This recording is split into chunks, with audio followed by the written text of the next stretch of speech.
अगर freedom fighter के बच्चों को रिजर्वेशन नहीं मिलेगा तो क्या रजाकारों को मिलेगा? कि ये जो शेख हसीना है, ये अपनी पावर का यूज करके जब भी जीत के आती हैं अपने वोटरों को एडवांटेज देती हैं। इस मोहम्मद यूनिस को इसी पद्मा रिवर में डुबाना चाहिए। जब मरने लगे तो उसको बाहर निकालो और फिर वहीं डुबा दो। जो हिंदू कम्युनिटी है, जो अवामी पार्टी को सपोर्ट करती थी, उनका कत्लेआम करना शुरू किया गया। जोनो और बीएनपी के शांति ते तख्त दीबोना यूएस की दो बहुत ही इंपॉर्टेंट फाइल थी जो कि मोहम्मद यूनिस के रिगार्डिंग में थी। वो दोनों फाइल जो थी वो विकीलीक्स के थ्रू लीक हो गई थी। ये जो शेख हसीना है, इन्होंने बहुत ज्यादा मारकाट करी है, इनको माफी मांगनी होगी। बीएनपी पार्टी जो है उसको फेडरल कोर्ट ऑफ कनाडा ने आतंकियों की कैटेगरी में डाला है। इन्हीं 3 नाम की वजह से शेख हसीना को बांग्लादेश छोड़ के जाना पड़ा। यहां तक कि हेलीकॉप्टर से फायरिंग भी करी गई। अब देखिए, पॉलिटिक्स हो या फिर जॉब्स, बांग्लादेश में क्राइसिस का एक मेन रीजन रहा है unemployment. Recently the World Economic Forum ने प्रिडिक्ट किया है कि almost 85 million people may lose their jobs due to AI. 2024 में काफी लेऑफ्स हुए जिनका एक मेन रीजन एआई भी था। तो क्यों ना आप खुद को एआई टेक्नोलॉजी में अपग्रेड करें और अपना फ्यूचर सिक्योर करें। और इसमें आपकी हेल्प करेगा ग्रोथ स्कूल, जो एशिया की biggest AI master class host कर रहा है।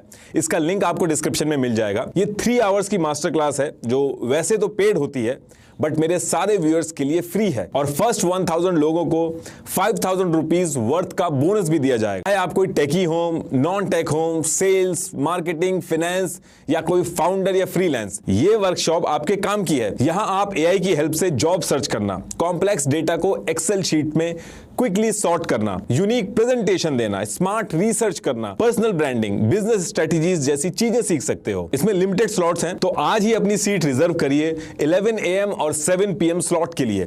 Link is in the description. और फॉर्म फिल करने के बाद ग्रोथ स्कूल व्हाट्सएप ग्रुप को ज्वाइन करने से आपको टाइमली नोटिफिकेशन भी मिलते रहेंगे। तो टॉपिक पे वापस आते हैं। देखिए, आज का जो बांग्लादेश है वो पहले पाकिस्तान का ही पार्ट था, जिसे ईस्ट पाकिस्तान बोला जाता था। पहले बांग्लादेश नाम की कोई जगह एग्जिस्ट नहीं करती थी।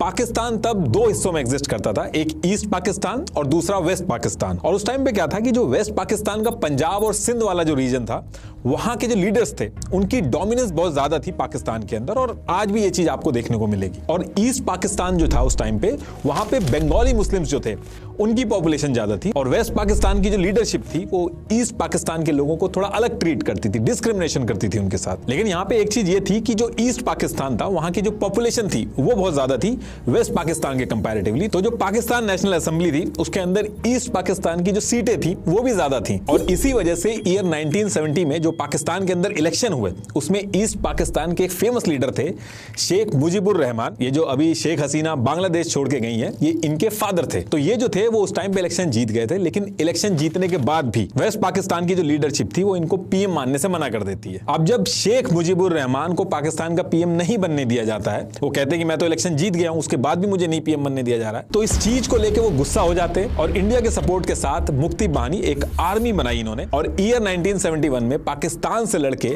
बांग्लादेश को पाकिस्तान से आजाद करा दिया।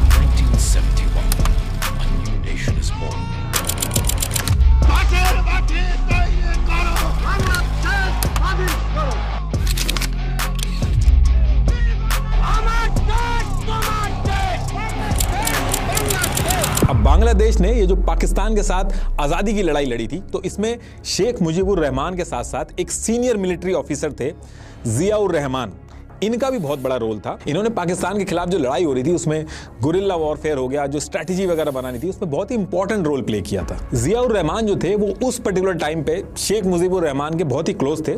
आगे चल के तो अलग हो गए थे, लेकिन उस पर्टिकुलर टाइम पे ये दोनों बहुत ज्यादा क्लोज थे। इनफैक्ट जब बांग्लादेश को आजादी मिली तो वो जियाउर रहमान ही थे जिन्होंने शेख मुजीबुर रहमान के बिहाफ पे रेडियो पे आजादी को अनाउंस किया था। उस अनाउंसमेंट में ये पर्टिकुलर चीज बोली थी। अच्छा, जब बांग्लादेश पाकिस्तान के खिलाफ आजादी की लड़ाई लड़ रहा था तो उस टाइम पे बांग्लादेश की साइड कई ऐसे ग्रुप थे जैसे कि जमात-ए-इस्लामी, ये नहीं चाहते थे कि बांग्लादेश बने और पाकिस्तान के 2 टुकड़े हों। तो ऐसे ग्रुप बांग्लादेश का सपोर्ट करने की बजाय पाकिस्तान की जो मिलिट्री थी उनका सपोर्ट करते थे। इनफैक्ट जमात-ए-इस्लामी ने अल बद्र और अल शम्स ये 2 नाम के ग्रुप बनाए थे, जिसकी वजह से पाकिस्तान की आर्मी को बांग्लादेश में ऑपरेशन करने में काफी हेल्प हुई थी। और इन्होंने बांग्लादेश की जो औरतें थी और आम जनता थी उनको बहुत मारकाट मचाई थी। और ऐसे ग्रुपों को उस टाइम पे रजाकार बोला जाता था। ये बहुत ही नेगेटिव वर्ड है बांग्लादेश के अंदर, इसको ट्रेडर की तरह यूज किया जाता है। तो देखिए, जो 3 लोगों के बारे में मैंने अभी आपको बताया, जियाउर रहमान, जमात इस्लामी, शेख मुजीबुर रहमान, अभी जो करंट सिचुएशन चल रही है उस सिचुएशन में इन तीनों का लिंक है, इसीलिए मैं इनके बारे में बता रहा हूं। बस थोड़ा सा वेट करिए आप, अभी आगे आपको समझ में आ जाएगा। तो देखिए, बांग्लादेश आजाद तो हो गया था शेख मुजीबुर रहमान की लीडरशिप में, और आजाद होने के बाद ईयर 1971 में बांग्लादेश में इलेक्शन करवाए जाते हैं, जिसमें शेख मुजीबुर रहमान की जो आवामी पार्टी थी वो भारी वोटों से जीत के आती है, और शेख मुजीबुर रहमान जो है वो पीएम बनते हैं, और इनको फादर ऑफ द नेशन भी बोला गया। हालांकि आज सिचुएशन दूसरी है, आज इनके पुतले तोड़े जा रहे हैं, लेकिन उस पर्टिकुलर टाइम पे इनकी बहुत इज्जत थी। तो देखिए, जब ये पीएम बने तो पीएम बनते ही जिन लोगों ने बांग्लादेश के साथ आजादी की लड़ाई में गद्दारी की थी, जैसे जमात इस्लामी जो पाकिस्तान के सपोर्ट में थी, तो सबसे पहले इस ऑर्गेनाइजेशन को बैन किया गया। इस टाइम पे जमात इस्लामी के जो लोग थे या तो अंडरग्राउंड हो गए थे या पाकिस्तान चले गए थे, और जो बचे भी थे उनको पकड़ पकड़ के जेल में डाला जा रहा था कि ये रजाकार हैं, गद्दार हैं। अब बांग्लादेश आजाद होने और शेख मुजीबुर रहमान के पीएम बनने के बाद एक चीज ऐसी होती है जिसका बहुत भारी नुकसान बांग्लादेश को चुकाना पड़ता है, और करंट जो सिचुएशन है उसकी जड़ें भी जो है वो इसी पर्टिकुलर इंसिडेंट से जुड़ी हैं। तो होता क्या है कि पाकिस्तान से आजादी की लड़ाई में जो शेख मुजीबुर रहमान ने जो मुक्ति बाहिनी ग्रुप बनाया गया था लड़ने के लिए, आजादी के बाद इनको बांग्लादेश की मिलिट्री में जोड़ा गया और इनको फ्रीडम फाइटर का दर्जा दिया गया। मुक्ति बाहिनी के जो लोग थे उनको शेख मुजीबुर रहमान पे बहुत भरोसा था, और शेख मुजीबुर रहमान जो थे उनका भी जो झुकाव था वो मुक्ति बाहिनी की तरफ था। और क्योंकि ये साथ में लड़े थे उस टाइम पे, शेख मुजीबुर रहमान की एक बात पे ये लोग जैसा कहा जाता था वैसा करते थे, तो आजादी के बाद जब ये पीएम बने तो इनको कई सारे फेवर भी मिले। अब जब मुक्ति बाहिनी के लड़ाकों को बांग्लादेश की आर्मी में शामिल किया गया तो बांग्लादेश की आर्मी में 2 गुट बन गए। एक तो मुक्ति बाहिनी के लोग थे, दूसरे वो थे जब ईस्ट पाकिस्तान अलग नहीं हुआ था तब उस पर्टिकुलर टाइम पे पाकिस्तान आर्मी में थे। पहले वो लोग थे जो ईस्ट पाकिस्तान से वेस्ट पाकिस्तान आते जाते रहते थे। उस टाइम पे इनकी पोस्टिंग भी अलग अलग हिस्सों में होती थी। कई ऑफिसर्स ऐसे भी थे जिनके पुराने हेड जो थे वो पाकिस्तान यानी कि वेस्ट पाकिस्तान से थे। तो ये पर्टिकुलर जो ग्रुप था आर्मी के अंदर, इनका झुकाव पाकिस्तान की तरफ भी था। तो इस वजह से बांग्लादेश की जो आर्मी थी उसमें 2 ग्रुप बन गए थे, जिसमें से एक ग्रुप पाकिस्तान के लिए सॉफ्ट कॉर्नर रखता था, वहीं दूसरा ग्रुप शेख मुजीबुर रहमान के फेवर में रहता था। और क्योंकि वो इंडिया के सोल्जर्स के साथ मिलकर लड़े थे तो वो प्रो इंडियन थे। तो शेख मुजीबुर रहमान ने ईयर 1972 में पीएम बनने के बाद मुक्ति बाहिनी के लोगों के लिए एक ऐसा कदम उठाया जिससे उनको फायदा मिला। इन्होंने क्या किया, इन्होंने बांग्लादेश की मिनिस्ट्री ऑफ कैबिनेट सर्विसेज के ऑर्डर से बांग्लादेश सिविल सर्विस BCS में कोटा लेके आए उनके लिए जिन्होंने बांग्लादेश की लड़ाई में पार्टिसिपेट किया था, जो फ्रीडम फाइटर थे यानी कि मुक्ति बाहिनी के लोग। यही वो कोटा है जिसकी आग जो है वो आज की डेट में भी बांग्लादेश में लगी हुई है, और शेख हसीना को बांग्लादेश छोड़ के जाना पड़ा। तो ऐसा क्या था इस कोटे में? इसमें 30% कोटा जो था वो फ्रीडम फाइटर को दिया गया था यानी कि मुक्ति बाहिनी के लोग। बाकी 10% कोटा उन विक्टिम औरतों को दिया गया था जिनके साथ इस पूरी लड़ाई के अंदर पाकिस्तान की आर्मी ने जुल्म किए थे। बाकी 10% डिस्ट्रिक्ट कोटा, 5% ट्राइबल कम्युनिटी, बाकी 1% फिजिकली चैलेंज लोग थे जिनको उस पर्टिकुलर टाइम पे दिक्कत आई थी। तो बाकी के जितने भी कोटा मैंने आपको बताया फिजिकली चैलेंज डिस्ट्रिक्ट वाले, उसमें कोई दिक्कत नहीं थी। ये जो फ्रीडम फाइटर वाला जो कोटा है जो 30% का, इसी में सारी जड़ है। तो जब ये कोटा आया तो आर्मी के अंदर एक तबका ऐसा था जिसके अंदर डिससेटिस्फैक्शन आ गया, वो खुश नहीं था। तो सबसे पहली चीज तो ये हुई कि इस कोटा को लेकर डिससेटिस्फैक्शन हुआ आर्मी के अंदर। दूसरी दिक्कत ये हुई कि ईयर 1975 आते आते बांग्लादेश एज अ कंट्री जो था उसकी हालत बहुत खराब हो गई थी। नया नया देश बना था, भुखमरी काफी फैल गई थी, इकोनॉमी जो थी वो जमीन पे आ गई थी, कंट्री जो थी वो काफी अनस्टेबल थी, जिसकी वजह से बहुत ही कम टाइम में जो जनता थी वो आजादी वगैरह भूल के शेख मुजीबुर रहमान की जो गवर्नमेंट थी उसके खिलाफ बातें करने लगी थी। और इतने कम टाइम में देश को खड़ा करना शेख मुजीबुर रहमान के लिए भी बहुत मुश्किल होता जा रहा था डे बाय डे। और इसके साथ ही आम जनता जो थी वो ऑलरेडी डिससेटिस्फाइड थी। तो इन सारी चीजों से निपटने के लिए और अपने आप को पावर में रखने के लिए, ताकि कोई और पार्टी जीत के ना आ जाए, इस सिचुएशन का फायदा उठा के शेख मुजीबुर रहमान क्या करते हैं, वो अनाउंस करते हैं कि वो अब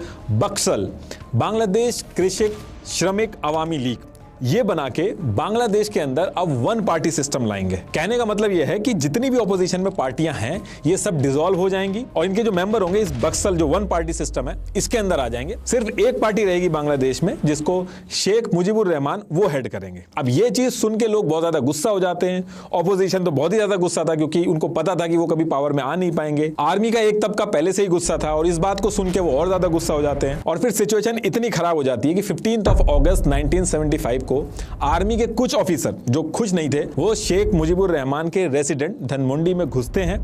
वहां पे जितने भी लोग थे, शेख मुजीबुर रहमान के जितने भी फैमिली मेंबर थे, उनकी वाइफ, उनके बेटे, सारी फैमिली को मार देते हैं। टोटल 17 लोगों की जान ले लेते हैं। तो जिस आदमी ने बांग्लादेश को आजादी दिलाई उसको खुद उसकी आर्मी ही मार देती है। अब इस इंसिडेंट के बाद शेख मुजीबुर रहमान का जो पूरा परिवार था वो तो खत्म हो गया था, लेकिन उनकी 2 बेटियां थी। शेख हसीना जो 28 साल की थी, वो अपनी सिस्टर के साथ जर्मनी चली गई थी। उस टाइम पे बांग्लादेश में वो थी नहीं, तो वो बच जाती हैं। वो उस टाइम पे उनके जो हस्बैंड थे डॉक्टर M.A. वाजिद मियां, उस समय न्यूक्लियर साइंटिस्ट थे जर्मनी के अंदर। तो शेख हसीना कुछ टाइम के लिए अपनी सिस्टर के साथ जर्मनी चली गई थी और उसी पर्टिकुलर टाइम पे इंसिडेंट हो गया था। तो ये दोनों जो सिस्टर थी ये बच गई थी। और शेख मुजीबुर रहमान की जो अवामी पार्टी थी उसके अंदर कोई भी लीडरशिप नहीं बची थी, बस ये 2 बेटियां थी जो जर्मनी के अंदर थी। तो इनकी जान को भी बहुत ज्यादा खतरा था। कई सारी ऐसी चीजें आनी थी कि इनको जाके वहां पे भी मार दिया जाएगा। तो सेम मंथ यानी कि अगस्त के मंथ में इंदिरा गांधी जी शेख मुजीबुर रहमान की जो दोनों बेटियां थी इनको जर्मनी से इंडिया बुला के पॉलिटिकल असाइलम दे देती हैं। और अगस्त 1975 से मई 1981 तक शेख हसीना अपनी सिस्टर के साथ न्यू दिल्ली के अंदर रहती हैं। और यही रीजन है कि शेख हसीना जो है उनका एक पर्सनल कनेक्ट भी है इंडिया के साथ। तो इधर जब ये सारी चीजें हुई तो मिलिट्री ने तख्ता पलट तो कर दिया था, लेकिन ये आपस में ही लड़ रहे थे क्योंकि इनके अंदर भी कई सारे डिवीजन बने हुए थे। और मल्टीपल लड़ाई के बाद सबको हटा के और मौके का फायदा उठा के 7 नवंबर 1975 को जियाउर रहमान बांग्लादेश की कमाल संभालते हैं। और पावर में आते ही ईयर 1976 में ये जो रिजर्वेशन था इसमें से ये जो डिस्ट्रिक्ट कोटा वाला जो सिस्टम था इसको कम कर देते हैं और मेरिट से जो जॉब मिलती थी उनका जो कोटा था उसको थोड़ा बढ़ा देते हैं। कोटा पूरी तरीके से हटाना तो बैकफायर कर जाता उनको, लेकिन उन्होंने अलग अलग ट्रिक लगा के इसको थोड़ा सा वीक किया। ये जियाउर रहमान वही है जो मैंने शुरू में बताया था कि बांग्लादेश की आजादी की लड़ाई में सीनियर मिलिट्री ऑफिसर थे और शेख मुजीबुर रहमान के बहुत करीबी थे। अब जियाउर रहमान जो थे वो बांग्लादेश के चीफ मार्शल लॉ एडमिनिस्ट्रेटर बन जाते हैं और फिर 21 अप्रैल 1977 करीब 2 साल बाद ये अपनी पावर का यूज करते हैं और बांग्लादेश के प्रेसिडेंट बन जाते हैं। और फिर इसके बाद जियाउर रहमान जो है वो अपनी पॉलिटिकल पार्टी बनाते हैं जिसका नाम इन्होंने रखा बांग्लादेश नेशनलिस्ट पार्टी, BNP। आज की डेट में अगर आप कोई भी न्यूज़पेपर खोलेंगे तो BNP का नाम आपको हर जगह मिलेगा। तो ये पॉलिटिकल पार्टी बनाने के बाद इन्होंने बांग्लादेश की जो डेमोग्राफी थी उसको ध्यान में रखा। सेंसस के हिसाब से 88.3% मुस्लिम्स और 10.5% हिंदू थे बांग्लादेश के अंदर उस पर्टिकुलर टाइम पर, बाकी अदर कम्युनिटीज भी थी। तो इन्होंने क्या किया, इससे पहले जो बांग्लादेश के अंदर सेकुलरिज्म और बांग्लादेश नेशनलिज्म की जो पॉलिटिक्स होती थी उससे हटके मुस्लिम पॉपुलेशन के हिसाब से अपनी पॉलिटिक्स को शिफ्ट किया, जिसकी वजह से बहुत ही कम टाइम में पॉपुलर हो गए। बांग्लादेश के अंदर जो मेजॉरिटी थी वो मुस्लिम्स की थी और उनमें से भी कुछ लोग ऐसे थे जो उस पर्टिकुलर टाइम पे भी थोड़ी सी सिंपैथी रखते थे पाकिस्तान को लेके। इन्होंने उस पर्टिकुलर सेगमेंट को पकड़ा, उनके सेंटिमेंट्स को समझा और जमात इस्लामी के साथ कोऑर्डिनेशन बनाया।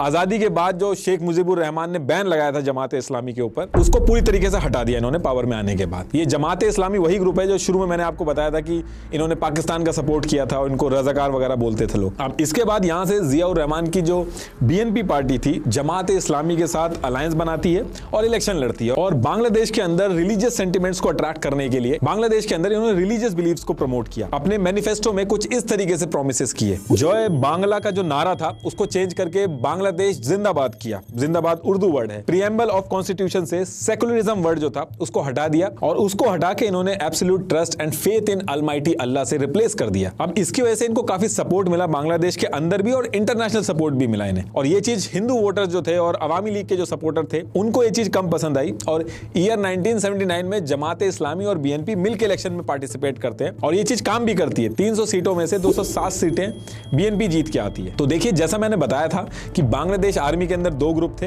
एक प्रो पाकिस्तानी जो जियाउर रहमान और जमात इस्लामी के लिए सॉफ्ट कॉर्नर रखते थे, दूसरे प्रो इंडिया थे जो शेख मुजीबुर रहमान के खेमे में थे। शेख मुजीबुर रहमान के ऊपर एलिगेशन लगते थे कि वो अपने ग्रुप को ज्यादा सपोर्ट करते हैं, फेवर करते हैं और आगे चल के इसी चीज को मुद्दा बना के उनका असैसिनेशन होता है। और सेम इसी वजह से 30 मई 1981 को आर्मी के एक पावरफुल ग्रुप जियाउर रहमान को भी मार के उनका असैसिनेशन करके तख्ता पलट कर देते हैं। ये जो 2 ग्रुप बन गए थे बांग्लादेश के अंदर, इसकी वजह से आप देखोगे बांग्लादेश के अंदर बहुत बार तख्ता पलट हुए। तो देखिए, अब जियाउर रहमान के असैसिनेशन के बाद आर्मी के चीफ हुसैन मोहम्मद इरशाद जो थे वो पावर में आते हैं और आर्मी रूल लगाते हैं। अब शेख मुजीबुर रहमान और जियाउर रहमान दोनों की जान जा चुकी थी और दोनों की जो पॉलिटिकल पार्टी थी उनमें कोई लीडरशिप नहीं बची थी। जियाउर रहमान का जब असैसिनेशन हुआ था तो जो उनकी वाइफ थी खालिदा जिया, ये नाम अभी भी आप बहुत न्यूज में सुनते होंगे, तो ये उस टाइम पे जियाउर रहमान की जो Bangladesh nationalist party BNP party थी उसको लीड करती हैं, उसकी प्रेसिडेंट बनती हैं। दूसरी तरफ सेम टाइम पे यानी कि ईयर 1981 में शेख हसीना जो थी वो वापस आती हैं और अपने फादर की पार्टी अवामी लीग की प्रेसिडेंट बनती हैं। लेकिन ये जो दोनों औरतें थी ये दोनों एक दूसरे से बहुत ज्यादा नफरत करती थी, क्योंकि ये दोनों मेन पार्टियां थी बांग्लादेश की और दोनों की आइडियोलॉजी बहुत अलग थी। एक एंटी इंडिया थी और एक प्रो इंडिया थी। इनकी दुश्मनी का अंदाजा आप इस बात से लगा सकते हो कि खालिदा जिया की जो मैरिज सर्टिफिकेट में डेट ऑफ बर्थ थी वो 9 अगस्त 1944 थी, लेकिन उन्होंने उसको जानबूझ के चेंज करवा के 15 अगस्त कर दी थी, क्योंकि इस दिन शेख हसीना के जो फादर थे शेख मुजीबुर रहमान उनकी डेथ हो गई थी और ये फादर ऑफ द नेशन थे। लोग शोक मनाते थे इस दिन। तो सेम डे खालिदा जिया जो थी वो केक काटती थी, इस दिन वो जश्न मनाती थी। लेकिन उस पर्टिकुलर टाइम की बात करें तो ये दोनों ही पार्टियों की जो लीडर थी, ये दोनों औरतें, ये दोनों पावर से बाहर थी और आर्मी चीफ इरशाद जो थे वो रूल कर रहे थे। अब इरशाद ने ये जो रिजर्वेशन का कोटा था, जो फ्रीडम फाइटर कोटा था, इसको तो नहीं छेड़ा, लेकिन ईयर 1986 में ये जो वुमेन के लिए कोटा दिया गया था तो ये 1972 की वॉर के बाद से ही अनक्लेम्ड जा रहा था, उसको बदल दिया था और उसको चेंज करके पूरे बांग्लादेश की जो औरतें थी उसको दे दिया था। तो इस पर्टिकुलर टाइम पे कोई दिक्कत नहीं आई, ये जो चीज थी वो चेंज हो गई। अब इसके बाद काफी टाइम तक इरशाद जो है वो पावर में रहते हैं, लेकिन जैसे अभी शेख हसीना को बांग्लादेश छोड़ के जाना पड़ा है प्रोटेस्ट की वजह से, ठीक इसी तरीके से इसी स्टाइल से खालिदा और शेख हसीना की पार्टी ने ईयर 1990 में इरशाद को भगाया था। अभी जो करंट सिचुएशन चल रही है इसमें कोटा को लेकर इशू हुआ है, लेकिन उस टाइम पे खालिदा जिया और शेख हसीना ने डिक्टेटरशिप को मुद्दा बना के प्रोटेस्ट किए थे और जितने भी ऑपोजिशन थे वो सारे मिल गए थे। उस टाइम पे ढाका यूनिवर्सिटी कैंपस में एक डॉक्टर थे शमसूल आलम खान, इनको मार दिया गया था। तो ऐसे जैसे अभी लोग रोड पे आए हैं, ठीक इसी तरीके से लोग रोडों पे आ गए थे और इरशाद को रेजिग्नेशन मार के जाना पड़ा था। तो जो करंट सिचुएशन में चल रहा है वो सारी चीजें इससे पहले भी हो चुकी है। तो अब इसके बाद ईयर 1991 में इलेक्शन होते हैं, शेख हसीना और खालिदा जिया इरशाद को पावर से बाहर करके अब ये दोनों इलेक्शन लड़ती हैं। दोनों एक दूसरे के अगेंस्ट में थी इलेक्शन में। वोट परसेंटेज जो था वो शेख हसीना की जो अवामी पार्टी थी और खालिदा जिया की जो बांग्लादेश नेशनलिस्ट पार्टी थी बीएनपी, दोनों को ऑलमोस्ट सेम मिला था, लेकिन खालिदा जिया की सीटें ज्यादा थी और अपने हस्बैंड की तरह खालिदा जिया को उस टाइम पे जमात इस्लाम का सपोर्ट मिल गया था। तो उन्होंने इसके साथ अलायंस बनाया और खालिदा जिया जो है वो पावर में आती है, फिर पीएम बनती है। अब खालिदा जिया के पीएम बनने के बाद शेख हसीना बहुत ज्यादा परेशान हो जाती हैं। जितने टाइम खालिदा जिया पीएम बनी रही उतने टाइम शेख हसीना ने प्रोटेस्ट किए, खालिदा को डिक्टेटर बोला और ये पावर का गलत फायदा उठा रही है, सारी चीजें बोली गई। आए दिन न्यूज़पेपर में हेडलाइंस आती थी, अमी एक दिन और जोनो ओ बीएनपी के शांति ते तख्त दीबोना, मतलब कि शेख हसीना कहती थी कि एक दिन भी शांति से खालिदा की सरकार को चलने नहीं देंगी। और शेख हसीना लोगों को यह चीज यकीन दिलाने में कामयाब हो जाती है कि खालिदा एक डिक्टेटर है। और फिर अगले इलेक्शन जो ईयर 1996 में हुए थे उसमें शेख हसीना जीत के आती हैं और पीएम बनती हैं। और जैसे ही वो पीएम बनती हैं उसके कुछ ही महीने में ईयर 1997 में वो एक फैसला लेती हैं और ये फैसला जो था वो कोटा से रिलेटेड था। इनके फादर जो फ्रीडम फाइटर के लिए कोटा लेके आए थे, तो ईयर 1997 में बहुत ही कम फ्रीडम फाइटर बचे थे। तो शेख हसीना क्या करती हैं, इसको चेंज करती हैं और फिर इसके बाद से फ्रीडम फाइटर का कोटा जो था वो उनके बच्चों के लिए भी एप्लीकेबल कर दिया जाता है। तो इसके बाद जो खालिदा जिया थी अब उनकी बारी थी, तो वो अब शेख हसीना को डिक्टेटर बोलना चालू करती हैं, प्रोटेस्ट करती हैं। सेम वही चीज बारी बारी एक दूसरे को ये लोग डिक्टेटर बोलते हैं। और फिर इसके बाद 2001 में खालिदा जिया जो है वो इलेक्शन जीत जाती हैं और पीएम बन जाती हैं। लेकिन इस बार जो इलेक्शन हुए थे उसमें एक चीज थी, ये जिस तरीके से इलेक्शन हुए थे इसको लेके शेख हसीना एक अवामी इन्वेंशन करके रिसर्च पेपर रिलीज करती हैं, जिसमें खालिदा ने कैसे इलेक्शन में धांधली की उसको पब्लिश किया। Centre for research and information ने सेम टाइम पे रिसर्च पब्लिश की जिसका नाम था अ रिग्ड इलेक्शन। इस रिसर्च के अंदर जो इलेक्शन हुए थे उसमें 22 कॉन्स्टिट्यूएंसी के अंदर इन्होंने 22 केस स्टडी पब्लिश की थी, जिसमें यह था कि ये जो खालिदा जिया इलेक्शन जीती हैं वो इन कॉन्स्टिट्यूएंसी में यानी कि इन 22 कॉन्स्टिट्यूएंसी में गलत तरीके से जीती हैं। इसमें इन्होंने कहा कि खालिदा ने इलेक्शन में धांधली की है, पोलिंग स्टेशन में अपने एजेंट्स बैठाए हैं, 30,000 जो हिंदू वोटर्स थे उनको एक प्लान तरीके से वोटिंग करने नहीं दी, क्योंकि जो हिंदू वोट बैंक था वो अवामी लीग को सपोर्ट करता था। ऐसे टोटल 17 पॉइंट पब्लिश किए थे। ये है वो 17 पॉइंट, आप पॉज करके पढ़ लेना। ये सारी चीजों के जो लिंक है वो आपको डिस्क्रिप्शन में मिल जाएंगे, आप डिटेल में भी पढ़ सकते हो। और इसके बाद काफी टाइम तक इन दोनों में बहुत ज्यादा राइवलरी रहती है, बहुत अलग अलग एलिगेशन लगते हैं। लेकिन इसके बाद फिर दोबारा से शेख हसीना जो है वो पावर में आती हैं।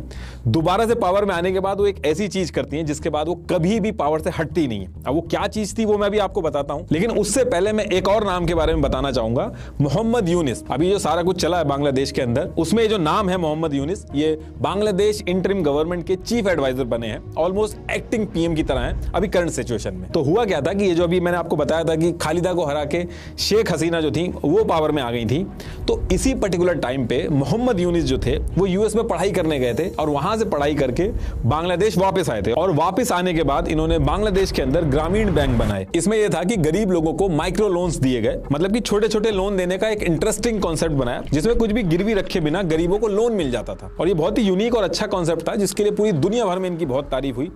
इस चीज के लिए इनको नोबेल प्राइज भी मिला, और सिर्फ नोबेल प्राइज ही नहीं, इनको the US presidential medal of freedom भी मिला, और फिर इसके बाद इनको यूएस कांग्रेशनल गोल्ड मेडल भी मिला। तो ये जो नाम है ये बांग्लादेश के अंदर बहुत ही रेपुटेड नाम है, हर कोई इनकी बहुत इज्जत करता है। लेकिन ये भी इस पर्टिकुलर टाइम पे फंस गए थे, और वो फंस इसलिए गए थे क्योंकि 2006 में यूएस की दो बहुत ही इंपॉर्टेंट फाइल थी जो कि मोहम्मद यूनिस के रिगार्डिंग में थी। वो दोनों फाइल जो थी वो विकीलीक्स के थ्रू लीक हो गई थी, और जिसके बाद मोहम्मद यूनिस के लिए काफी दिक्कतें स्टार्ट हो गई थी। ये वो दो डॉक्यूमेंट हैं जो उस टाइम पे लीक हुए थे। आप पॉज करके पढ़ लेना, जितने भी विकीलीक्स के ओरिजिनल केबल हैं मैंने डिस्क्रिप्शन में लगा दिए हैं। तो पहला जो डॉक्यूमेंट था जो विकीलीक ने लीक कर दिया था, उसमें प्राइवेट कॉन्वर्सेशन थी जिसमें मोहम्मद यूनिस की बातें बाहर आ गई थी, जिसमें कहते हैं कि शेख हसीना और खालिदा जिया जो हैं ये दोनों औरतों को पॉलिटिक्स से बाहर निकाल दो, और ये दोनों कभी वापस ही नहीं आने चाहिए। तो उस पर्टिकुलर टाइम पे आर्मी रूल कर रही थी, तो उसको भी इन्होंने प्रेस किया। दूसरा डॉक्यूमेंट जो लीक हुआ उसमें यूएस के बांग्लादेशी एम्बेसडर जेम्स जो थे वो मोहम्मद यूनिस को अश्योर करते हैं कि टेंशन ना लो, ये जो पीएम शेख हसीना है इनसे ये बात करके सारी चीजें सही कर देंगे। तो ये जो सारे डॉक्यूमेंट रिलीज हुए थे, इसके बाद जो शेख हसीना थी उनको ये बात बिल्कुल पसंद नहीं आती है, वो इनसे बहुत ज्यादा गुस्सा हो जाती है। लेकिन इसी बीच में एक और चीज हो जाती है।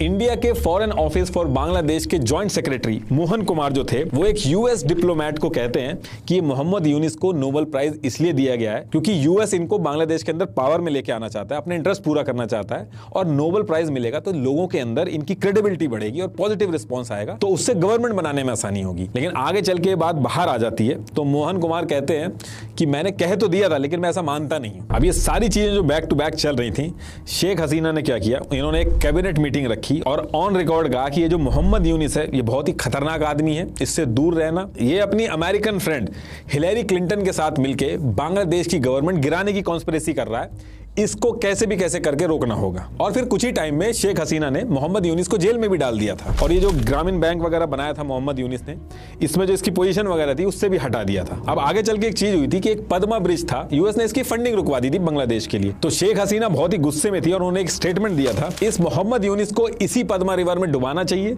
जब मरने लगे तो उसको बाहर निकालो और फिर वहीं डुबा दो। तो कहने का मतलब यह है कि शेख हसीना और मोहम्मद यूनिस जो है ये दोनों एंटी थे। तो खालिदा जिया के केस में तो ये था कि लोग बढ़ जाते थे, लेकिन मोहम्मद यूनिस बहुत ही रिस्पेक्टेड आदमी है बांग्लादेश के अंदर, हर कोई उनकी बहुत इज्जत करता है, तो शेख हसीना की यहां पे नहीं चल पाती थी। लेकिन इस पर्टिकुलर टाइम पे शेख हसीना को बिल्कुल आइडिया नहीं था कि सारी चीजें 2024 में उल्टी पड़ जाएंगी, कि शेख हसीना को बांग्लादेश छोड़ के जाना पड़ेगा और उल्टा मोहम्मद यूनिस जो है वो करता धरता बन जाएंगे बांग्लादेश के। तो ये तो उस पर्टिकुलर टाइम पे यूनिस के साथ चल रहा था। अभी करंट सिचुएशन में भी आऊंगा। तो ये जो टाइम था, इस पर्टिकुलर टाइम पे शेख हसीना और मोहम्मद यूनिस जो थे इनके बीच में तो ये इक्वेशन चल रही थी, लेकिन शेख हसीना ने खालिदा जिया का इंतजाम कर दिया था, और वो कैसे किया था और किस तरीके से किया था वो भी बताता हूं। तो सबसे पहले तो 2008 में जब शेख हसीना जीत के आई थी तो उसके 2 साल के अंदर ही 2010 में उन्होंने ये किया कि ये जो फ्रीडम फाइटर हैं अब उनके बच्चे भी कम हो गए थे क्लेम करने के लिए। तो अब यहां से शेख हसीना ने क्या किया कि उनके अगर बच्चे भी कम हो रहे हैं कोटा लेने के लिए, तो उनके जो ग्रैंड चिल्ड्रन है उनके लिए कोटा एप्लीकेबल कर दिया। इसके साथ साथ शेख हसीना ने यह किया, खालिदा जिया की जो बीएनपी पार्टी थी जो जमाते इस्लामी के साथ अलायंस करके इलेक्शन लड़ती थी, और बीएनपी ने उसके ऊपर जो बैन लगा था जो कि शेख हसीना के फादर ने लगाया था उसको हटा दिया था, उसके ऊपर शेख हसीना दोबारा से बैन लगा देती हैं, यानी कि जमाते इस्लामी जो थी अब दोबारा से बैन हो गई थी। इसके साथ साथ शेख हसीना क्या करती हैं, ये जो खालिदा जिया की बीएनपी पार्टी थी जिसके साथ मिलके जमाते इस्लामी इलेक्शन लड़ती थी उसके ऊपर बैन लगाया। 2010 में इंटरनेशनल क्राइम ट्रिब्यूनल जो थी वो बनाई, जिसका काम यह था कि 1971 बांग्लादेश लिबरेशन वॉर हुई थी जो, उसके अंदर जो वॉर क्राइम हुए थे उस टाइम पे पाकिस्तान का जिसने साथ दिया था उनके ऊपर कार्रवाई स्टार्ट कर दी और फिर बैन लगा दिया। और कार्रवाई स्टार्ट करी तो जमाते इस्लामी के ऊपर बैन तो लगा ही लगा, उसके साथ जितने भी टॉप लीडर थे जमाते इस्लामी के, जैसे गुलाम आजम, दिलवर हुसैन, मोतियूर रहमान, इन सब को सजा सुना दी जाती है। तो कुल मिला के जमात इस्लामी जो थी वो पूरी तरीके से वीक हो गई थी। और इसके एक साल बाद ही 2011 में शेख हसीना ने 5th अमेंडमेंट पास किया और कॉन्स्टिट्यूशन में जो सेकुलर वर्ड था उसको फिर से ऐड कर दिया। तो इसके बाद शेख हसीना ने क्या किया, सेम ईयर यानी कि 2011 में ये जो बांग्लादेश के अंदर केयर टेकर गवर्नमेंट का जो कॉन्सेप्ट था उसको हटा दिया। अब आप कहोगे कि ये केयर टेकर गवर्नमेंट क्या होती है। तो देखिए, जैसे इंडिया के अंदर इलेक्शन कमीशन होता है, वो इलेक्शन करवाता है, तो बांग्लादेश में एक कॉन्सेप्ट है जिसमें यह है कि 90 डेज के लिए जो गवर्नमेंट रूल कर रही होगी वो भी हट जाएगी, ऑपोजिशन भी अलग हो जाएगा और एक केयर टेकर गवर्नमेंट जो है वो बनेगी। ये एक टेम्परेरी गवर्नमेंट होती है और इस गवर्नमेंट के अंदर सारे न्यूट्रल लोग रहते हैं, जो बड़े बड़े ऑफिसर्स वगैरह रहते हैं, वो आते हैं और वो इस इलेक्शन को करवाते हैं ताकि फेयर इलेक्शन हो सके। तो शेख हसीना ने इस कॉन्सेप्ट को भी हटा दिया। उन्होंने कहा बाकी दुनिया में जैसे इलेक्शन कमीशन इलेक्शन कराते हैं हम भी वैसे ही कराएंगे। इसको लेके भी बहुत हल्ला होता है, लेकिन शेख हसीना कोई बात नहीं मानती है। 2014 में इलेक्शन होता है और शेख हसीना फिर से इलेक्शन जीत जाती हैं। अब इलेक्शन जीतने के बाद शेख हसीना एक और चीज करती हैं। खालिदा जिया जो थी वो एक जिया ऑर्फेनेज ट्रस्ट चलाती थी और इस ट्रस्ट में ईयर 1991 से ही फंड्स वगैरह आते थे। तो शेख हसीना क्या करती हैं, ये जो ट्रस्ट था इसकी सीक्रेटली इंक्वायरी कराना स्टार्ट कर देती हैं एंटी करप्शन कमीशन से। और सारी इंक्वायरी कंप्लीट होने के बाद खालिदा जिया के ऊपर चार्जेस फाइल होते हैं कि खालिदा ने 21 मिलियन बांग्लादेशी टका इस ट्रस्ट से इलीगली निकाले हैं। मामला कोर्ट में जाता है और 2018 आते आते कोर्ट 10 साल की सजा सुना देती है खालिदा जिया को। खालिदा जिया बस कोविड के टाइम पे 6 महीने के लिए बस बाहर आई थी, तब से लेके आज की डेट तक वो जेल में है। और इसके बाद शेख हसीना जो थी वो तब से लेकर अभी तक पावर में थी। अब इसके बाद शेख हसीना आराम से अपनी गवर्नमेंट चलाती रहती हैं और इसके बाद फिर ईयर आता है 2018 और इस ईयर में शेख हसीना के लिए फिर से मुसीबत खड़ी हो जाती है। दो चीजें एक साथ होती है इनके साथ। ढाका के अंदर 2 स्टूडेंट थे, अब्दुल करीम और दिया खनाम। इनको एक बस कुचल करके चली जाती है और दोनों की जान चली जाती है इसमें। और इसको लेकर ढाका यूनिवर्सिटी के जो स्टूडेंट्स थे वो प्रोटेस्ट करना स्टार्ट कर देते हैं और सेम टाइम पे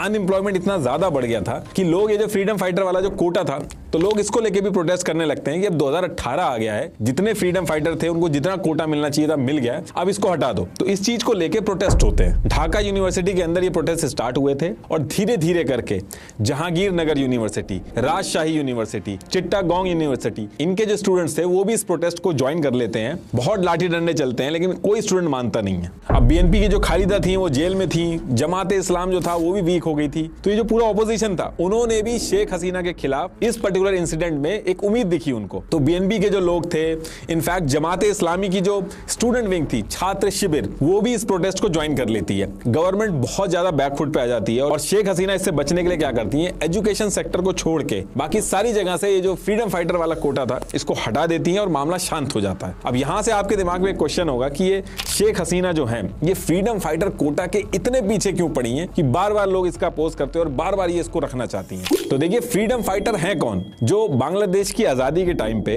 शेख हसीना के फादर के सपोर्ट में मुक्ति बहानी बना के लड़े थे। तो ये फ्रीडम फाइटर किसी भी रिलीजन से हो, किसी भी कम्युनिटी से हो, इनकी जो लॉयल्टी थी वो अवामी पार्टी से थी। तो ये जो कोटा था और ये जो एक एडवांटेज मिलता था, इसकी वजह से बीएनपी और जमात इस्लामी कितना भी कोशिश करती थी, अवामी पार्टी को बैकफुट पे लाने में बहुत दिक्कत होती थी। ये जो फ्रीडम फाइटर वाला जो कोटा है इसका बेनिफिट उठाने वाले बीएनपी पार्टी को वोट नहीं देते, वो इनके अगेंस्ट में रहते हैं। क्योंकि बीएनपी हो गई, जमात इस्लामी हो गई, ये प्रो पाकिस्तानी रहते थे, फंडामेंटलिस्ट इसमें ज्यादा थे। और बीएनपी भी जो थी वो भले जमात इस्लामी को पावर में रहने के लिए उनके साथ आती थी, लेकिन ये जमात इस्लामी वाले भी डेमोक्रेसी में मानते नहीं थे। इन्होंने तो ऑन रिकॉर्ड ये चीज कही है कि इनको बांग्लादेश को इस्लामिक देश बनाना है। एक बार इलेक्शन में 17 सीटें जीत गए थे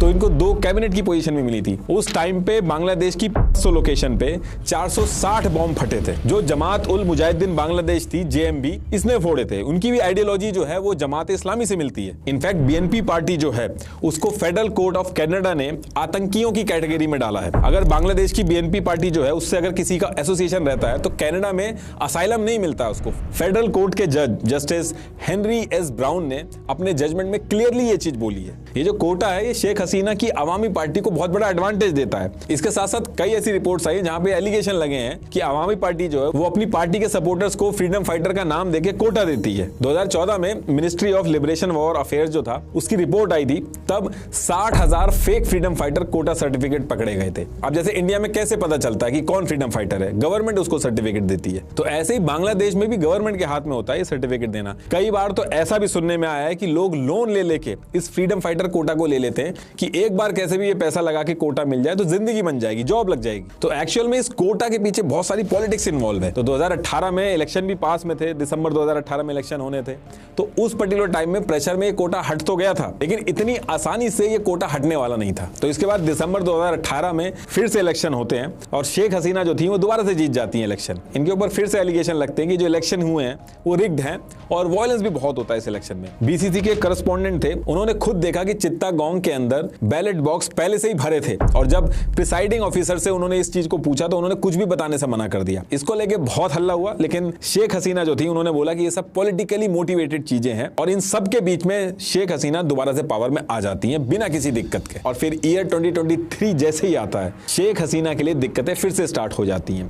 एक्चुअली होता क्या है कि जो रेडीमेड गारमेंट इंडस्ट्री है बांग्लादेश की, वो बांग्लादेश की इकोनॉमी जो है उसकी बैकबोन है। 11% कंट्रीब्यूशन जीडीपी का इसी गारमेंट इंडस्ट्री से आता है। बांग्लादेश दुनिया का 3rd लार्जेस्ट टेक्सटाइल सप्लायर है। कभी ये दूसरे नंबर पे भी आ जाता है, कभी चौथे नंबर पे भी आ जाता है, तो ये रहता टॉप 5 में ही है। और बांग्लादेश के 4 मिलियन से ज्यादा लोगों का एम्प्लॉयमेंट इसी गारमेंट इंडस्ट्री से आता है। दुनिया भर के जो बड़े बड़े ब्रांड आप देखते हो वो बांग्लादेश से ही रेडीमेड गारमेंट उठा के अपना लोगो लगा के बेचते हैं। और इस चीज में बांग्लादेश का जो कंपटीशन है वो वियतनाम से बहुत ज्यादा होता है, क्योंकि अमीर देशों के जो ब्रांड्स होते हैं इन देशों में इनको काफी कम पैसे में वर्कर मिल जाते हैं, इसीलिए वो इन्हीं दोनों कंट्रीज में आते हैं। अब होता क्या है कि अक्टूबर 2023 में ये जो गारमेंट वर्कर्स थे ये 600 फैक्ट्री बंद करके प्रोटेस्ट स्टार्ट कर देते हैं। ये कहते हैं कि हमारी जो आमदनी है वो बहुत ही कम है और तुम लोग इतना ज्यादा मुनाफा कमा रहे हो, हमारी जो सैलरी है उसको बढ़ा दो आप। और इस चीज को लेके ये लोग प्रोटेस्ट करते हैं। अब शेख हसीना जो थी, इनके सामने दिक्कत ये थी कि अगर ये इनकी वेजेस बढ़ा देती तो कॉस्टिंग बढ़ जाती, तो जो बाहर की जो कंपनीज थी वो बांग्लादेश छोड़ के बांग्लादेश के कॉम्पिटिटर वियतनाम में शिफ्ट हो जाती।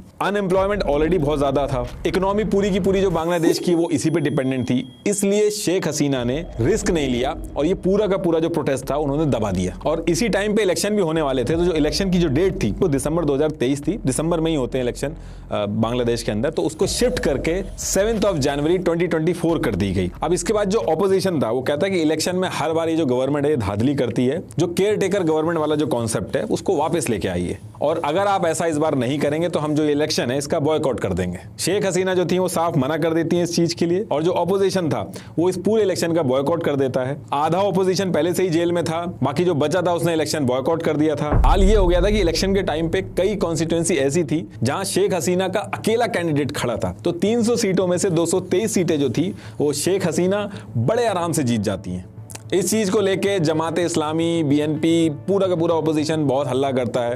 ये लोग भरे बैठे थे लेकिन ये कुछ कर नहीं पाते हैं। अब दोबारा से भारी वोटों के साथ जो शेख हसीना थी वो दोबारा से पावर में आती हैं और जैसे ही पावर में आती हैं तो जून 2024 के स्टार्टिंग में जो 2018 में फ्रीडम फाइटर वाला कोटा जो था, जो प्रोटेस्ट की वजह से उसको हटा दिया गया था, उस कोटे को लेके हाई कोर्ट कहता है कि ये जो हटाया गया था ये अनकॉन्स्टिट्यूशनल है और इसको दोबारा से लागू कर देता है। अब इसको लेके फिर बवाल खड़ा हो जाता है। अब पहली चीज तो लोग ये एलिगेशन लगाने स्टार्ट करते हैं कि ये जो शेख हसीना है ये अपनी पावर का यूज करके जब भी जीत के आती हैं अपने वोटरों को एडवांटेज देती हैं। दूसरा, सारे स्टूडेंट कहते हैं कि चलो ठीक है, हाई कोर्ट ने इस चीज को हटा दिया है, लेकिन आप इतने सारे वोटों के साथ जीत के आई हो, आपके पास लेजिस्लेटिव पावर है, उसका यूज करके इसको हटाओ और अगर आप ऐसा नहीं करोगे तो हम प्रोटेस्ट करेंगे। और जब काफी दिन तक इस पे कुछ नहीं होता है तो ढाका यूनिवर्सिटी के स्टूडेंट्स और उनके साथ कुछ पब्लिक इंटरेस्ट लॉयर जो थे वो हाई कोर्ट के इस फैसले के अगेंस्ट में सुप्रीम कोर्ट चले जाते हैं। अब इसी ढाका यूनिवर्सिटी के सोशियोलॉजी डिपार्टमेंट के 3 स्टूडेंट्स थे, नाहिद इस्लाम, आसिफ महमूद और अबू बकर मजूमदार। ये जो 3 नाम मैं ले रहा हूं आपके सामने, इन्हीं 3 नाम की वजह से शेख हसीना को बांग्लादेश छोड़ के जाना पड़ा। तो होता क्या है कि ये जो 3 स्टूडेंट थे ये ढाका यूनिवर्सिटी में प्रोटेस्ट करना स्टार्ट करते हैं कि ये जो फ्रीडम फाइटर का कोटा इसको हटाया जाए और शेख मुजीबुर रहमान जो फादर ऑफ द नेशन है इनके खिलाफ भी नारे लगाते हैं, इनकी गलती है, यही कोटा लेके आए थे वरना इसकी जरूरत नहीं थी। अब अनएम्प्लॉयमेंट ऑलरेडी बहुत ज्यादा था, स्टूडेंट्स जो थे वो ऑलरेडी जॉब को लेके परेशान थे और धीरे धीरे ये जो प्रोटेस्ट था वो जहांगीर नगर यूनिवर्सिटी, राजशाही यूनिवर्सिटी, चित्तागोंग यूनिवर्सिटी यहां भी स्टार्ट हो जाता है और यहां जैसे स्टार्ट होता है पूरे बांग्लादेश के लोग इस प्रोटेस्ट में शामिल हो जाते हैं। शुरू में ये जो प्रोटेस्ट था वो पीसफुल था, लेकिन जैसे जैसे दिन होते हैं चीजें खराब होना स्टार्ट होती हैं। कुछ ही दिनों के अंदर बीएनपी पार्टी के जो लोग थे, जमात इस्लामी अपनी स्टूडेंट विंग छात्र शिविर जो थी उसको भी भेजती है, तो स्टूडेंट्स के साथ ऑपोजिशन भी उतर जाता है मैदान में और इसके साथ साथ गारमेंट प्रोटेस्ट जिन्होंने किया था वो भी इसमें जुड़ जाता। और जैसे ही यहाँ पे स्टूडेंट के साथ साथ इतने सारे लोग आ जाते हैं तो यहाँ से वायलेंस होना स्टार्ट होता है। We begin in Bangladesh, where tens of thousands of students and supporters have gathered in the capital Dhaka to demand the resignation of Prime Minister Sheikh Hasina.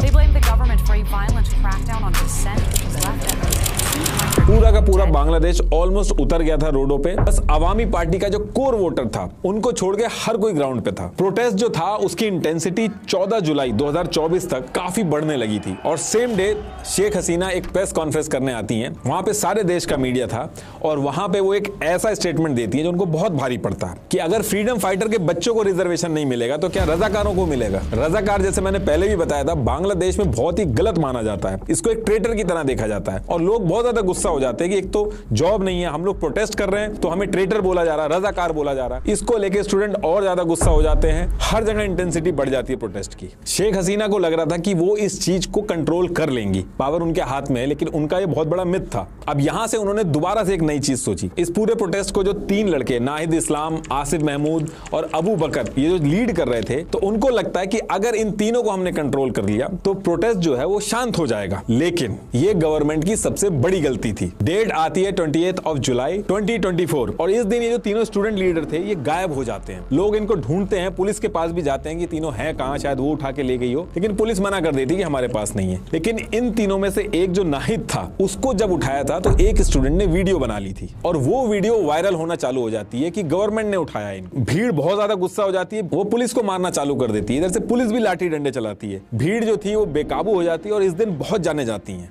Government को लगता है कि ये बहुत ही खराब मूव था और 21 जुलाई को नाहिद जो था वो बहुत ही बुरी हालत में एक रोड पे बेहोश मिलता है। बाकी दोनों जो थे वो भी अधमरी हालत में मिलते हैं और इसके बाद इनको उठा के हॉस्पिटल ले जाया जाता है। अब ये देख के लोग और भड़क जाते हैं तो गवर्नमेंट को लगता है कि फिर से गलती हो गई है, तो गवर्नमेंट इन तीनों को 26 जुलाई से 27 जुलाई के बीच में हॉस्पिटल से फिर उठा लेती है और इस बार कहती है कि सिक्योरिटी रीजन है, इनके ऊपर अटैक हो सकता है, इसलिए इनको हमें सिक्योरिटी में रखना पड़ेगा। तो एक तरफ इनको हॉस्पिटल से ले जाया जाता है और सेम डे कोर्ट का भी फैसला आता है कि ये जो कोटा है ये हटा दिया गया है, बस 5% कोटा मिलेगा, बाकी सब हटा दिया गया है। जो चीजें इतने लंबे समय से मानी नहीं जा रही थी, कोर्ट में फंसी थी, वो सारी चीजें मान ली गई। लेकिन अब लोग कहते हैं कि नहीं, ये जो शेख हसीना है इन्होंने बहुत ज्यादा मारकाट करी है, इनको माफी मांगनी होगी, रेजिग्नेशन की डिमांड करते हैं और इसको लेके भी बहुत ज्यादा लोग रोड पे थे। अब इसी बीच क्या होता है कि ये जो तीनों थे इनका एक वीडियो मैसेज आता है जिसमें मेनली इनका फेस दिखता है और ये तीनों इस वीडियो में प्रोटेस्ट को रोकने की अपील करते हैं कि आप लोग शांति रखिए, दंगा मत करिए, इस प्रोटेस्ट को तुरंत खत्म कर दीजिए। लेकिन लोगों को डाउट होता है कि ये इनसे जबरदस्ती करवाया जा रहा है। तो इस वीडियो के बाद भी लोग रुकते नहीं है, सड़कों पे वायलेंस शुरू हो जाता है कि इन तीनों को आप कैसे भी करके वापस भेजिए। पुलिस लोगों को मारना चालू करती है, उल्टा पुलिस की भी पिटाई होती है। ये बांग्लादेश के अंदर वो टाइम था जब पूरा बांग्लादेश जल रहा था।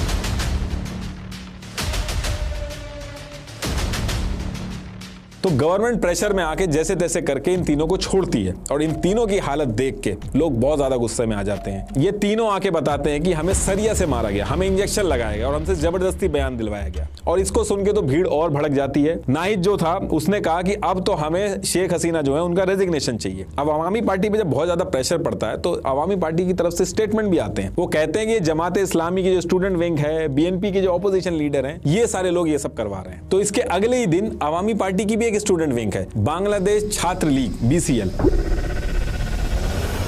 उनको ये लोग भेजते हैं इस प्रोटेस्ट के अगेंस्ट में। उनके साथ पुलिस भी जाती है और 2 गुट बन जाते हैं और बहुत ज्यादा मारकाट होती है, बहुत लड़ाई होती है। रोडों के ऊपर कत्लेआम शुरू हो जाता है, सिक्योरिटी फोर्सेस उतर जाती हैं। जो लोग रोड पे थे, क्या BNP, क्या ऑपोजिशन, क्या स्टूडेंट विंग, सबको मारा जाता है। टीयर गैस छोड़ी जाती है, रबड़ की जो बुलेट्स होती हैं उनको भेजा जाता है। दुनिया भर के हर तरीके जो प्रोटेस्ट को रोकने के लिए यूज होते हैं, कर्फ्यू वगैरह, इंटरनेट बंद करना, यहाँ तक कि हेलीकॉप्टर से फायरिंग भी करी गई, हर तरीका अपनाया जाता है। लेकिन ये प्रोटेस्ट बंद नहीं होते हैं। ये वो टाइम था जब गवर्नमेंट को समझ में आ गया था कि ये प्रोटेस्ट अब उनके हाथ से बाहर जा रहा है और यहां से भीड़ डिसाइड करती है। ये सारे लोग इकट्ठा होते हैं और ये कहते हैं कि शेख हसीना जो है, इनका जो PM हाउस है, सारे लोग वहां पे पहुंचेंगे। अब गवर्नमेंट को समझ में आ गया था, गवर्नमेंट ने बातचीत का भी ऑफर दिया, शांति का भी ऑफर किया, लेकिन अब लोग कहते हैं कि हमें कैसे भी करके शेख हसीना जो है उनका रेजिग्नेशन चाहिए। 31 जुलाई 2024 को शेख हसीना जो थी वो इंडिया के एम्बेसडर से बात करती है और उसके थ्रू इंडिया से भी मदद मांगती है कि इस प्रोटेस्ट को रोकने में उनकी मदद की जाए। लेकिन इंडिया जो है वो इसको इंटरनल मैटर बताता है, लेकिन शेख हसीना की जो सिक्योरिटी है उसको लेके इंडिया